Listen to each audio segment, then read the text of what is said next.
Sebelumnya, Assalamualaikum warahmatullahi wabarakatuh. Perkenalkan, nama saya Muhammad Fatkro Zikin dan di sebelah saya ini ada teman saya.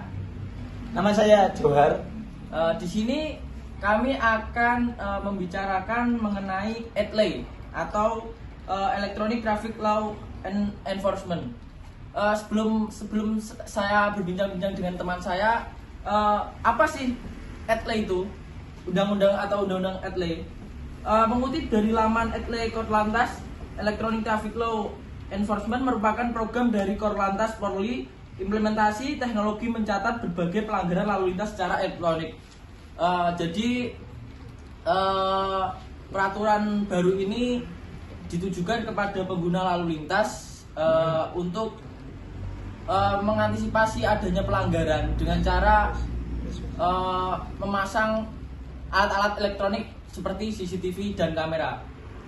Lanjut, saya ingin menanyakan kepada teman saya ini. Menurut sampean, undang-undang ETLE itu bagaimana? Menurut sampean? Itu undang-undang nomor pasal 22 ya. Iya. Pasal 22 Iya. tahun 2009. Iya, betul. Itu terus dilansir untuk ETLE itu kan pasal 272. Betul. Iya, betul kan? Betul.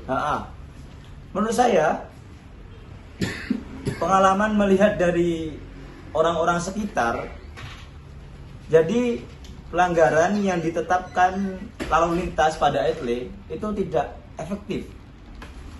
Tidak efektifnya apa? Soalnya pertama, bagi pikiran saya Mas ya. Pertama, orang-orang itu tak ada takutnya. Apalagi orang Indonesia. Dia mau berkendara kemana saja. Itu bahkan mungkin jikalau ETLE sudah berlaku, kan otomatis kalau ETLE berlaku polisi tidak di jalan kan? Iya, betul. Otomatis ya Jadi banyak nganggur. orang, Iya. banyak orang yang warga masyarakat Indonesia tuh meremehkan tentang peraturan lalu lintas. Ada yang tidak bawa helm. Nggak ada polisi, ngapain bawa helm gitu? Betul. Ngapain kita tertib lalu lintas kalau nggak ada polisi jalan? Soalnya toh menurut saya juga peraturan ini kan mengacu kepada pemasangan CCTV untuk melihat adanya pelanggaran di jalan raya. Tapi masyarakat Indonesia itu menurut saya pribadi mungkin kurang adanya kesadaran kepada ketaatan hukum. Yeah. Contohnya seperti banyak sekali teman-teman saya ataupun keluarga saya yang mengakali undang-undang seperti ini. Contohnya seperti saat di lampu merah yang ada CCTV, walaupun mereka itu tidak memakai helm ataupun kendaraannya mungkin tidak komplit, contohnya tidak memakai spion, itu mereka itu menutupi plat motor mereka ataupun mencopot plat mereka, kan itu menjadikan undang-undang ini seperti tidak ada gunanya gitu, jadi diakali. Menurut saya seperti itu. Ya makanya itu tidak efektif kan ya? Iya, betul sekali. Lalu juga undang-undang ETLE ini kan menurut saya juga tidak efektif karena polisi itu lalu tugasnya apa? Masa cuman menggunakan elektronik lalu polisi banyak yang Penganggur. ya mungkin menurut saya pribadi seperti itu. Jadi yang bisa kami simpulkan dari pembicaraan ini, menurut kami undang-undang ETLE ini tidak efektif lah. Mungkin bisa pemerintah mungkin polisi lebih bisa mengganti ataupun merubah undang-undang ini yang lebih baik lagi. Seperti contohnya, walaupun tetap ada CCTV ataupun mobil-mobil polisi yang dipasang kamera untuk memantau jalan-jalan raya, seharusnya polisi juga harus ada di situ. Maksudnya tidak hanya Mengandalkan elektronik. Iya, mengandalkan elektronik. Menurut saya itu kurang efektif. Kalau menurut Pak Jawar bagaimana dari kesimpulan undang-undang ETLE ini? Kalau saya sih lingkup lalu lintas itu tetap dipasang polisi di jalan-jalan, karena tugasnya polisi juga mengamankan lalu lintas. Cuma tidak mengandalkan elektronik, duduk nyaman, duduk enak di kantor polisi. Iya. Polisi juga harus sengsara. Iya. Sebagai pengaman Indonesia pada lingkup lalu lintas kan. Betul.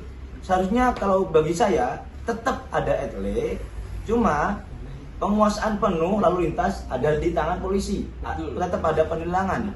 Dan seharusnya kalau biasanya kan masalahnya itu ada polisi pungli, Mas.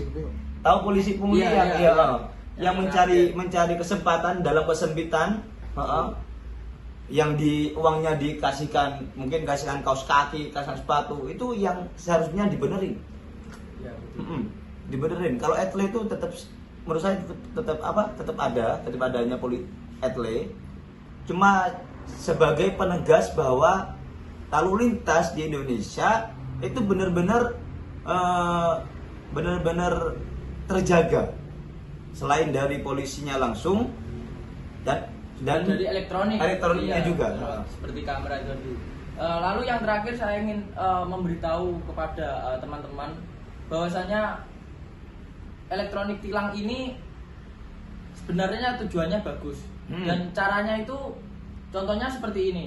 Mungkin ada yang belum tahu. Jadi semisal saya itu melakukan pelanggaran di jalan ataupun di perempatan, ini ada terpantau CCTV. Jadi CCTV itu memantau plat kendaraan kita dan juga wajah kita, atau mungkin dari plat kita itu sudah menjalur, semuanya sudah terangkum dari mulai BPKB, alamat rumah dan sebagainya. Lalu saya sebagai pelaku pelanggaran itu tadi menerima surat tilang, berupa surat tilang yang dikirim di rumah oleh kantor pos.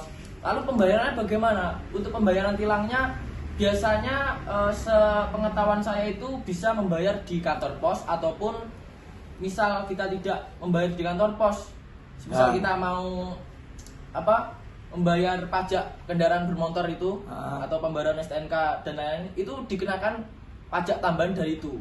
Ya buktinya foto yang kita melakukan pelanggaran itu. Mungkin seperti itu.